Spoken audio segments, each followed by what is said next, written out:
I'm Tanya with Great Power Learning in Fairview Park, and today is our fourth installment on anxiety and teenagers. And today we have Chrissy Savory. Chrissy, thank you so much for coming. Thanks for having me. Chrissy has been in the Fairview Park area for many, many years and is a yoga expert. I wouldn't say So, expert. I don't know. You've been It takes a lot to practicing be. I have been yoga practicing yoga for like most of my life. My mom used to do it when I was young in front of the television. Really? Yeah, when I was little. Before it was probably even a thing, I right? know. Well, here in the United States, I feel like it's been all over the world, but we just haven't accepted it until so recently that everybody does yoga. So let's start with what is yoga and what are the benefits? I mean, yoga is basically means to yoke. So it means like to yoke your body, to become aware of your body. But it can mean several things to different people. It's used for religious purposes. It's used for health benefits, increased breathing, circulation. It's also viewed as an exercise. Like I teach functional fitness yoga, which is for athletes, and that's just simply to get your body moving. But there's all sorts of techniques from how to breathe and how to move, and it just depends on what yoga you want to do, because yoga is for everybody. So people can find the yoga that fits their lifestyle. And you can do yoga pretty much anywhere, right? You don't need to move, you don't need a mat. I mean, you don't need a yoga studio, you can use your house, you can go in the bathroom. I mean, sometimes I hide in a corner. Or I could be doing yoga while we're talking. It's just the mental, and the breathing and the fidgeting. Fidgeting, yeah. Right. We were just talking about, so, part of the reason I think a lot of students become anxious in school is we're asked to sit still, right? Mm-hmm. You're in the classroom and everybody else is sitting still and paying attention, and you, as a student, really feel the need to move, right? Especially the little ones. Oh, yeah. So what happens when we're fighting our body like that? I just feel like when you sit still for so long, your blood circulation is not moving. You're going to tense up. You're going to get sore muscles. I mean, they teach you that when you're older, like you got to move in order to be healthy. But then in school, you're like, can you sit still? Can you sit still? Right. And I think that's why I focus on yoga now, because they always said, sit still. And my mom was like, oh, maybe you have ADHD or maybe you have this and that. I didn't have anything. I, as an adult, went to college later in life because I learned yoga and yoga breathing, and I was able to become successful as a student and as a teacher now because I've learned that it's okay to move.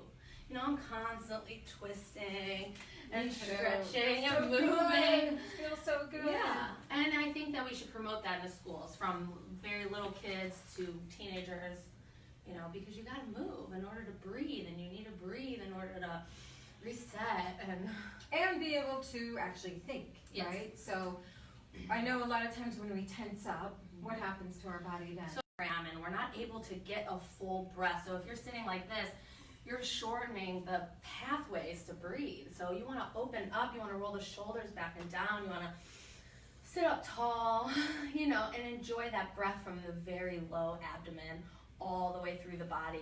You want to be able to really inhale as much oxygen as possible and exhale as much carbon dioxide, because that carbon dioxide is not good in our body. So we want to get rid of it. And so much we're taking such short breaths that we're not really filling up with air. Brain is closing down, stuff like that happens. So if you just took a few minutes, if you notice that you're feeling tired or you're feeling like stress, because stress could be from just not getting enough oxygen. True. And you got so much going on when you're in school, so I always, crisscross my legs, yeah, sit it feels tall. good to sit like this, honestly. Right. Just straighten up, and I think that kids should be able to squirm a little and be able to breathe, and we should tell them, stretch. And to stretch, Yeah. So if you can, let's say you're a teenager in a high school classroom and you start to tense up, you notice that you're starting to become anxious, what would be some things that you would suggest? I would say the first step would be close your eyes for a second. Okay. And put your feet flat on the ground. And just become aware of your body and your spine. Like, where are you sitting? Like, roll your shoulders back and down. Maybe close your eyes. You can still listen to the teacher, but you can be in two places. You can be inside your head and present in the world. So open your palms up for acceptance, accepting the breath that you want to take, accepting what's happening in your body at that moment. And take take a full breath, inhaling, and that inhale doesn't come from the chest, it comes from the abdomen. So you want to fill all the way up with air, and maybe hold that breath for just a second. Exhale. You can exhale out of your mouth, you can exhale out of your nose, but take a deep exhalation. And do that 3-4 times. I mean, they say 7 will totally change the brain wave. Like, it will change how you're thinking because you're clearer, because you have so much oxygen and blood circulation. And you know, just take time for those breaths. And nobody has to know what you're doing. Nobody knows, you know. People don't even notice you sneaking your cell phone. So how are they really going to notice that you're taking care of your body at that moment? Just take a reset, and it could be meditating, it could be breathing. So this is easily something you could do before a test. Before a test. Mm-hmm. So you get your piece of paper, or you're on the computer, however you're taking your test. What would you do first if you were really anxious? There's a lot of things. I mean, as an adult, I've actually done a lot of study on test taking because I was a terrible test taker in high school. Awful. And now, from all the research that I've done, I went in to take state medical boards and passed it in 30 minutes because I wore a yellow shirt. Yellow shirt. Yeah. So what does that mean? There's just so much study behind like colors. Colors mean so much. Like you wear the color white when you want people to feel joy around you. You wear different colors promote different thought processes, and yellow brings joy and happiness and sensations, you know. It also is a clearer color. Like obviously I'm wearing black today, but I was gonna say I always wear black, so I know. I try to change that habit. I do try to change that habit. But and then like peppermint, like chewing gum or taking an Altoid, those stimulate the sinuses. And then just to take a breath. So right before a test, I would close my eyes, let the paper sit there. Just take a few breaths. Think about what's happening in your mind at that moment, and that you have to complete this test. And just like running, I mean, we have these kids, they're athletes, right? So how do you breathe when you run? You know, they focus on that. So how are you going to breathe throughout this test? So say the test is 30 minutes. Take, 150 deep breaths. 150. I mean, 30 minutes, think about how many minutes. Oh, throughout the test. Yeah, throughout the you would test. take that. Okay. I don't know, I just made that number up. It's anything. You have to set what you want. Okay. So that student needs to say, I really need to take 50 deep breaths in order to get through this test to promote circulation, to promote brain movement, to keep my body flowing, because you don't want to get stagnant. You don't want to close off. You just want to open up, set your intention, take a deep breath in through your nose, hold that breath for 3 to 5 seconds, exhale, open your eyes and begin. And when you start to feel anxious throughout the test, that you get to a point where, you don't know an answer, go back to where you started, just reset. And that breath will reset you for the day. Yeah, so a lot of times when we get tense, our muscles cramp, we hunch over, and the oxygen then closes off to our brain, and we're not thinking clearly. Absolutely.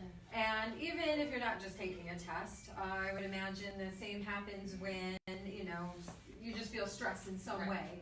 You're maybe as a teenager, you get stressed going to the lunchroom because, social stress is an issue. So same thing, you would just breathe deeply, take a few deep stand breaths. up tall. Stand up tall. You want to open that space, think about the air traveling. If you don't allow the air to travel, then you're shortening the diaphragmatic area for the breath. So you really want to fill all the way up with air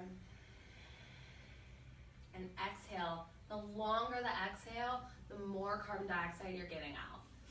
The deeper the inhale, the more oxygen you're receiving. So think about how long you can hold that breath. Now, I had asthma growing up, so my exhalations were shortened because that's what asthma is. I can't get all that carbon dioxide out. So I still, even as an adult, seem to feel that every once in a while. So I have to really inhale, hold on to that breath, and exhale, and you can actually see your belly go down. So people breathe opposite. You want to make sure you fill up with air and exhale, so your stomach will go in when you take that, exhalation. Now, if you do have a minute to be able to stretch, I'll stretch anywhere. I don't care. It feels so good to just get those muscles unclenched. But if you can, if you're in school and you have a quick minute to get away, what kind of stretches would you recommend? In school, since you don't want to really get on the ground, Yeah. I would say planting your feet, maybe lifting your toes up a little, stretching your ankles a little bit, like bringing them towards your face.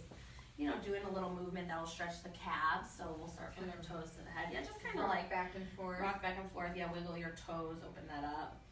And I like to do twist. So just take like your right hand, and twist open, twist to the side. That's, you know, works the digestion. Any twisting will really help with digestion. So if your anxiety causes stomach ache, a lot of twisting will really like start to move the digestive tract. That helps. That helps me. Also helps the back. Yeah, 'cause it helps the low back when you're sitting. Feels good all to day. stretch that back. And this can be done for any adult sitting in your office. Right. You I like even to do like that in put the my classroom. hands behind my back, open the heart up, roll the shoulders down. You know, sometimes you can like scoot forward on your chair and just forward fold a little bit. Open up the back muscles, open up the shoulders. The more open you are in the chest and the belly, the deeper the breath you can get. I like to drop my head, you know, stretch the scalenes because these kids are all day long. So What is really it called? The The scalenes? scalenes are all your neck Oh, muscles right here. Okay. You know, and just push down your shoulder. Roll over to one side. And it's really simple to just do these things. I mean, I already feel better. I know, I do Just too. sitting It's here. amazing. I was half asleep before we started videotaping, and now I already feel better. Yeah, because So. we're breathing, moving, so. So it's teachers really shouldn't be not mad at hard. us for doing little simple movements. Yeah, as long as they're not distracting to the other students, I would imagine that's fine. So there are ways that ways. even, you know, as panic starts to come in, if anxiety starts to kick up, there are simple yoga techniques that we can use, and nobody even realizes you're practicing yoga. No. So And you can do some research on your own. I mean, I can't tell you, even though I've been practicing yoga for so many years, and I've even just drove to Baltimore this year to take a breath workshop. And everything I learned in that workshop, I had learned previously in my yoga teacher training, but I needed that reminder. So me just talking now about breathing isn't going to stick, you know? So you can like Google yoga breath, breathing for anxiety, breathing for stress, breathing for stomach ache, you know, Google it. I mean, that's why we have access to the internet. And there will be YouTube videos, and there's just so many tools out there that we can use, you know, for that. So it doesn't have to be hard, and kids can really get a lot of benefit by learning these techniques, because life is never going to be easy. Life is always going to bring you challenges, and the more clear you can handle that, the better off you're going to be. Right. And yoga has been around for how many thousands of Centuries. years? I mean, who knows when it started, you know, it dates so far back. I mean, we just, as a culture here in the United States, we didn't recognize it, you know, it was more like an Indian culture, you know, just other countries where they This is kind of the norm, This right? is kind of the Yeah. norm, right? And a Everybody. lot of people, we have heard people are like, oh, yoga is spiritual, you can't do it if you're this religion or that. That's nonsense.